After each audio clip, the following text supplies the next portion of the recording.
kulanti wacan oo wanaagsan idilkiinba ku soo dhawaada channelka Xayla Media. waxaan idinka sheekayn doonaa qiso aad iyo aad la yaab u leh. weligaa bisad biyo kulul ma ku shubtay? haddii aad ku shubtayse maxay noqotay mise maxay ku dambaysay? ku soo dhawow qisadan. hadda ka hor waxaa dhacday gabar oo ayaa suuqa ka soo adeegatay. markay suuqa ka soo adeegatay jikadii ay dabka shidatay, digsi ayay dabka saaratay. digsigii ayaa aad iyo aad u baylay. hilib ayaa soo qaadatay. hilibka iyadoo jarjaraysa ayaa waxaa dhacday in uu sameeyay yaanyuur ama bisad ayaa way soo oroday. waxay samaysay inay qaadato hilibkii ayay ka daftay.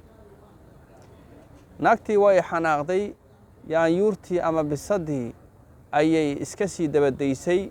biyihii baylkaana horey ayay u sii qaadatay. intay garaafo darsatay ayay kala daba tagtay bisadii oo kedinka guriga sii socota.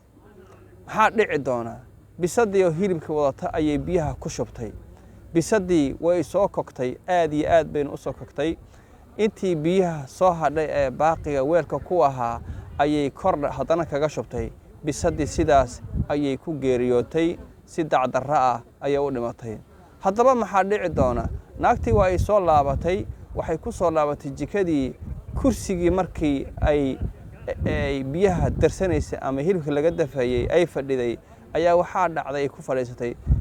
fadhiisatay waxaa ku dhacday qiso aad la yaab u leh oo naxdin leh, oo haddii hadda adigu aad arki lahayd kolley aad sasi lahayd. islaantii waxaa dhacday markaasi in ay sidii ay way suuxday, way kogtay, sidii bisadda ay u soo kogayso oo kale ayay u kogtay. maxaa dhici doona markaa? haddana waxay samaysay cidii bisadda oo kale ayay samaysay, yay yeelatay. laa ilaaha illa allah muxammadun rasuulullah. walbahaar badana oo murugo badana. ninkii reerka lahaa ayaa waxaa dhacday bannaanka ayuu ka yimid asagoon war iyo wacaal ka hina waxa dhacay kana dhacay guriga gadaashiis. haddaba ninkii islaantii oo sida bisadaha u ciyaysa oo dhagor ka soo baxday oo sidii ay u kogsan oo aad yaabayso oo aan lagaaga sheekayn karin ayuu ninkii u yimid. ha u yimaada maxaa dhici doona markaasi? waxaa dhacda markaasi ninka haddee maadaama uu guriga kaga tegey haweenaydani oo ciyaalkiiyo meesha uu kaga tegey waxa gadaashiis dhacay war iyo wacaal ma hayo. haddii uu waraystana islaantii cidi yaanyuurta unbay leedahay oo mukulaasha cideeda oo kale yaaw unbay leedahay. maxaa dhacday markaa? ninkii haddee wuu yaabay. habeenkii oo dhan buu ilmihii asaga celcelinayay. waagii markuu beriyey ayaa waxaa dhacday inuu masaajidka ku kallahay. masaajidka markuu ku kallahay waxaa dhacday markaasi kuma kalahina weliba markuu salaaddii laga baxay ayuu masaajidkii tegey. masaajidka dadka ka baxeen ayuu u tegey oo dee odayaal dhowr ah meelaha 6 meelaha intaa u lamar yar ayuu ugu tegey. markuu ugu tegey maxaa dhici doona marka? waxaa dhacday markaasi ninkii markii halkaas ugu tegey iyo wuxuu ku yidhi walaalayaalow isaacida oo gacan siiya, waan niyad jabsanahay, waan yaabanahay. markaasay warayseen maxaa ku helay oo kugu dhacay ayay ku yiraahdeen. waxa uu yidhi haweenaydii guriga ila joogtay ee ilmaha ii dhashay ayaa la yaabanahay. bal walaalayaalow isaacida oo gacan siiya, nin goomoon ayaan ahay, iraaca ayuu ku yidhi. way raaceen. gurigii ayay ugu tageen. gurigii markay tageen qol wax gogol ah aan oolin oo sibidh ah oo mutleel ah oo daaqadu xidhan tahay oo nal ka daarayn oo mugdi ah ayay meel maxay fadhidaa docda ama raarta shishe ayay fadhidaa. maxaa dhici doona marka? odayaashii ama culamadii ayaa waxay bilaabeen in ay haweenaydii qur'aan ku akhriyaan. qur'aankii ayagoo akhrinaya ayaa waxaa baxay codkii yaanyuurta ayay ku dhawaaqday islaantii.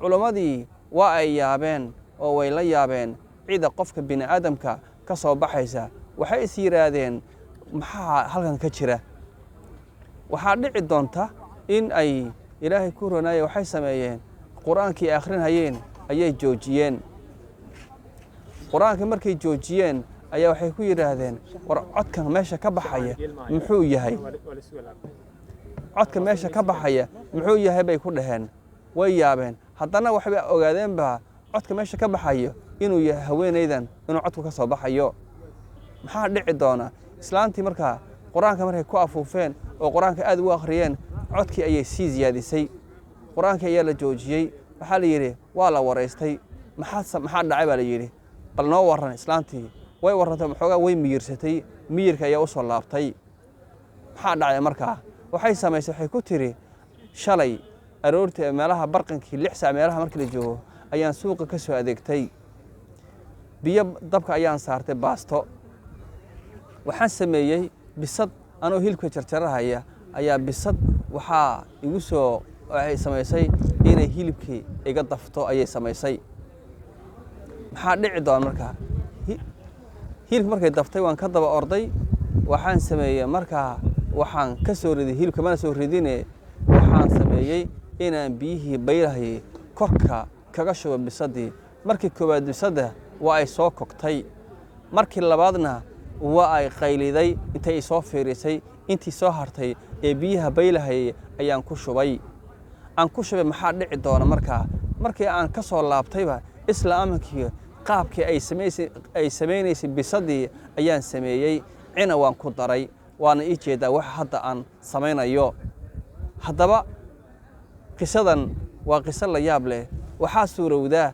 in ay bisadaha guriga inoo jooga in aanan ku xadgudbin oo haddii hilib dafaan aanan daba ordin maxaa yeelay bisadu waa waxyaabaha khatarta sida dhaqso ah haddii aad wax fal aad ku fulisid si dhaqso ah aad maxaartay aad ku dareemi doonto aniga kula hadlaya hadda ka hor meel aan ogeyn bisad meel aan gaari aan ka dhaqaajiyey ayaa bisad madow ayaan lugta mariyey habeenkii haddaan uma jeedin kasna ma ahayne meel biyo yaalaan ayay seexatay lugtii ayaa mariyey isha ayaa ka soo booday marka arrintaasi habeenkii xataa waan ku riyooday inkastoon kas aanan u dilin aanan u marin bisadaasi bisadaha haddaba iska ilaaliya qisadiina intaas ayay ku eg tahay